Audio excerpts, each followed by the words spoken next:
സാരമില്ല, ഏതായാലും സന്തോഷമുണ്ട്. ഇതിൽ നിന്നും ഞാൻ മനസ്സിലാക്കുന്നത് വിക്രമിന്റെ ഭാര്യ വിക്രമന് ഈ ലോകത്ത് കിട്ടാവുന്നതിൽ വെച്ച് ഏറ്റവും നല്ല പരിചരണം തന്നോന്നാ. എഴുന്നേറ്റ് വാ വാ വാ മോളെ, ശബ്ദം ഉണ്ടാക്കല്ലേ. പാവം അമ്മ ഉറങ്ങിക്കോട്ടെ. പാവത്തിന് നല്ല വേദന കാണും. മോൾക്കിന്ന് പരീക്ഷയല്ലേ? ഇന്ന് മോളുടെ കാര്യമെല്ലാം ഹരിതാൻറ്റി നോക്കിക്കോളാം. മോള് വാ, ആദ്യം മോൾക്ക് ചായ ഇട്ട് തരാവേ. വാ വാ വാ വാ പൊക്കോ.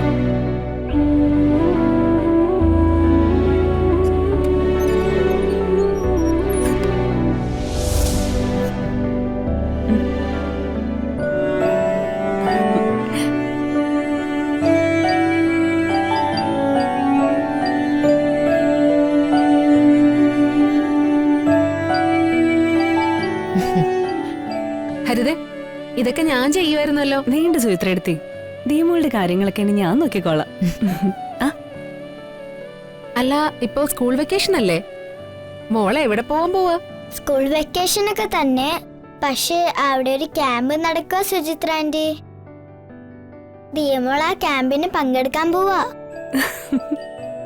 അപ്പോ ഉച്ചയ്ക്കുള്ള ലഞ്ച് കൊണ്ടുപോണ്ടേ?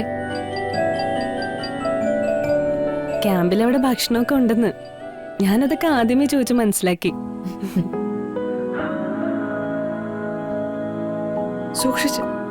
മതി ഹരിത ആന്റി. അയ്യോ അങ്ങനെ പറയല്ലേ. ബ്രേക്ക്ഫാസ്റ്റ് നന്നായിട്ട് കഴിച്ചാലേ നമുക്ക് ക്യാമ്പിലൊക്കെ നല്ല പെർഫോമൻസ് കാണിക്കാനുള്ള എനർജി കിട്ടും. അതുകൊണ്ട് ദേ ഇതൂടെ കഴിച്ചേ. വാ തുറക്ക് തുറക്ക്. ഹരിതേ വാ, രാവിലെ കുറച്ച് എക്സസൈസ് ഒക്കെ ഉള്ളതാ. വന്ദനേച്ചി വയ്യാതിരിക്കുമ്പോ അതൊന്നും വേണ്ട. അല്ല വന്ദനേച്ചിക്ക് ഇപ്പൊ എങ്ങനെയുണ്ട്? എനിക്കിപ്പോ കുഴപ്പമൊന്നുമില്ല. മോളെ, വേദനയുണ്ടോ?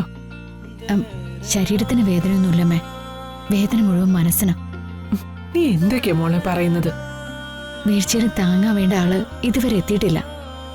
അത് പോട്ടെ, ചിലപ്പോ ജോലിക്കാര്യത്തിന് എവിടെയെങ്കിലും പോയതായിരിക്കാം. ഞാൻ വീണു എന്നറിഞ്ഞ സ്ഥിതിക്ക് ഒന്ന് വിളിക്കായിരുന്നല്ലോ. ചിലപ്പോ ജഗൻ നിൽക്കുന്നിടത്ത് റേഞ്ച് ഉണ്ടാവില്ല. അതൊന്നുമല്ല, പക്ഷെ ആണ് ഞാൻ ഓൺലൈൻ കണ്ടതാ. ഹരിതേ വന്നേ, രാവിലെ വെറും വയറ്റിൽ കഴിക്കേണ്ട ഒരു മരുന്നുണ്ട്. അതൊക്കെ പിന്നെ ഞാൻ തൽക്കാലം ദിയമോക്ക് ക്യാമ്പിന് കൊണ്ടുപോകാനുള്ള വെള്ളവും സ്നാക്സും ഒക്കെ എടുത്തു വെക്കട്ടെ. അതൊക്കെ ഞാൻ നോക്കിക്കോളാം. ഹരിത ചെന്ന് വന്ദന തരുന്ന മരുന്ന് കഴിച്ച് എക്സസൈസ് ചെയ്യാൻ നോക്ക്. ചേച്ചി ദിയമോള് അതൊക്കെ ഞാൻ നോക്കാം. ഹരിത ചെല്ല്. അല്ല, അമ്മ എവിടെ പോകാനൊരുങ്ങി നിൽക്കാണെന്ന് തോന്നല്ലോ. അമ്പലത്തിലേക്കാണോ? അല്ല, ഇന്നലെ മുഴുവൻ ദുസ്വപ്നങ്ങളായിരുന്നു. രാവിലെ പോയി മീനാക്ഷി ഒന്ന് കണ്ടിട്ട് വരാം. അമ്മ നേരത്തെ പറഞ്ഞിരുന്നെങ്കിൽ ഞാനും കൂടെ വരായിരുന്നല്ലോ. എനിക്ക് മീനാക്ഷി ഒന്ന് കണ്ടാ കൊള്ളായിരുന്നു. ഞാൻ പോയാ സമാധാനമായിട്ട് കുറച്ചു നേരം അവിടെ ഇരുന്ന് എന്റെ മരുമോൾക്ക് കൊതിയുള്ള ആഹാര സാധനങ്ങളൊക്കെ ഉണ്ടാക്കി കൊടുത്ത് വൈകിട്ട് തിരിച്ചു വരും. അതിനൊക്കെ അവൾക്ക് വേറെ ആരും ഇല്ലല്ലോ. ശരിയമ്മേ, അമ്മ പോയിട്ട് വാ. വന്ദനമ്മേ, ഇന്ന് ദിയമോൾ ആരാ സ്കൂളിലാക്കുന്നത്? ജഗനങ്കിൾ ഇല്ലല്ലോ. അത് ശരിയാണല്ലോ. ഞാനൊരു ഓട്ടോറിക്ഷ വിളിച്ച് മോളെ സ്കൂളിലാക്കിയിട്ട് ആ ഓട്ടോയിൽ തന്നെ മീനാക്ഷിയെ കാണാൻ പോകാം. അത് മതി അമ്മ. മതി. ഞാൻ അച്ഛമ്മയുടെ കൂടെ സ്കൂളിൽ പോകുന്നേന്നേ അച്ഛനോട് പറയട്ടെ.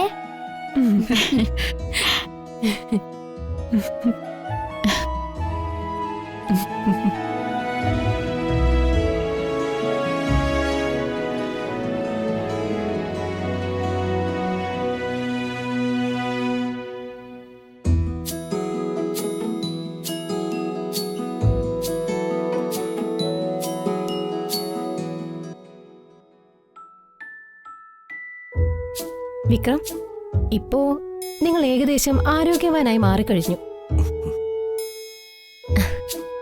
പകല് കഴിക്കുന്ന ടാബ്ലറ്റ് ഒക്കെ ഇന്നത്തോടെ നിർത്താം. കുറച്ചു നാളത്തേക്ക് വാക്കിംഗ് സ്റ്റിക്ക് ഉപയോഗിക്കാതെ നടന്നാ മതി. കാലിൽ ഫ്രാക്ചർ ഉള്ളതുകൊണ്ട് കാല് കുത്താതെ നടന്നാ മതി. ഉം. വേറെന്തെങ്കിലും ആരോഗ്യ പ്രശ്നമുണ്ടോ വിക്രമിന്?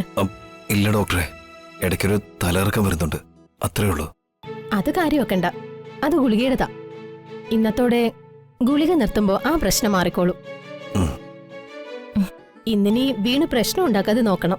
ഉം. ഇത്രയും റിക്കവർ ആവുമെന്ന് ഞാൻ പ്രതീക്ഷിച്ചില്ല. അങ്ങനെയാണെങ്കിൽ ഞാൻ നിങ്ങളോട് ഹോസ്പിറ്റലിലേക്ക് വരാൻ പറഞ്ഞേനെ. സാരമില്ല, ഏതായാലും സന്തോഷമുണ്ട്. ഇതിൽ നിന്നും ഞാൻ മനസ്സിലാക്കുന്നത് വിക്രമിന്റെ ഭാര്യ വിക്രമിന് ഈ ലോകത്ത് കിട്ടാവുന്നതിൽ വെച്ച് ഏറ്റവും നല്ല പരിചരണം തന്നോന്നാ.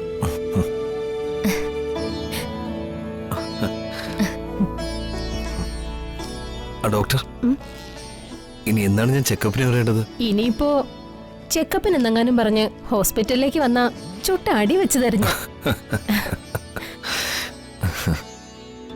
തന്റെ അസുഖമൊക്കെ ഏകദേശം മാറിയിടോ. ഇനി ചെക്കപ്പ് ഒന്നും വേണ്ട. അത്യാവശ്യമാണെങ്കിൽ വിളിച്ചാ മതി. Thank you doctor. എന്നാ ഞാൻ ഇറങ്ങട്ടെ.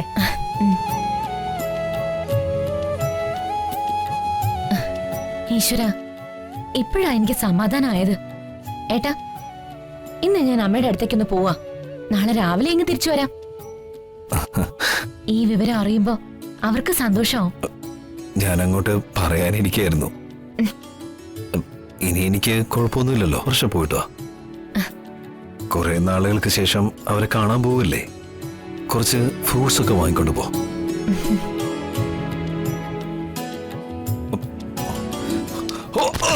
ഈശ്വര, ഏട്ടാ, എന്താ ഏട്ടാ ഇത്? എനിക്ക്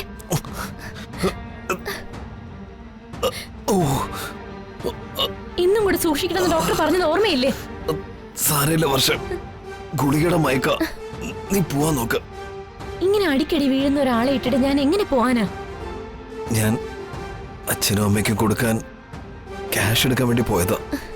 എനിക്കൊന്നും കേക്കണ്ട, ഞാൻ ഇങ്ങോട്ട് പോകുന്നില്ല. അല്ല വർഷം,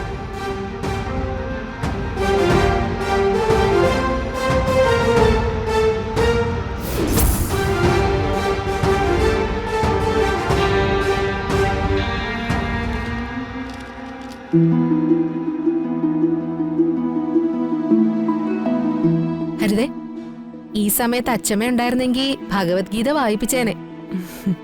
സത്യം, വസന്തേച്ചി ഗർഭിണിയായിരുന്നപ്പോ അച്ഛമ്മ കൃത്യമായിട്ട് അരമണിക്കൂർ രാമായണം വായിപ്പിക്കുകയായിരുന്നു. പുരാണ കഥകൾ വായിച്ച ജനിക്കുന്ന കുട്ടിക്ക് നല്ല ബുദ്ധിയും ഓർമ്മയും ഉണ്ടാവുമെന്നാ അച്ഛമ്മ പറഞ്ഞിട്ടുള്ളത്. കുറച്ചുനാള് കഴിഞ്ഞപ്പോ പൂജാമുറിയിലിരുന്ന രാമായണവും ഭാഗവതവും ഒന്നും കാണാനില്ല. അയ്യോ, അതെവിടെ പോയി? ഇവിടെ ആരുമില്ലാതിരുന്ന സമയത്ത് ഏതോ ആക്രിക്കാർ വന്നപ്പോ വസന്തേച്ചി അതെടുത്ത് വിറ്റ് കാശാക്കി. ഈ വസന്തേച്ചിയുടെ ഒരു കാര്യം,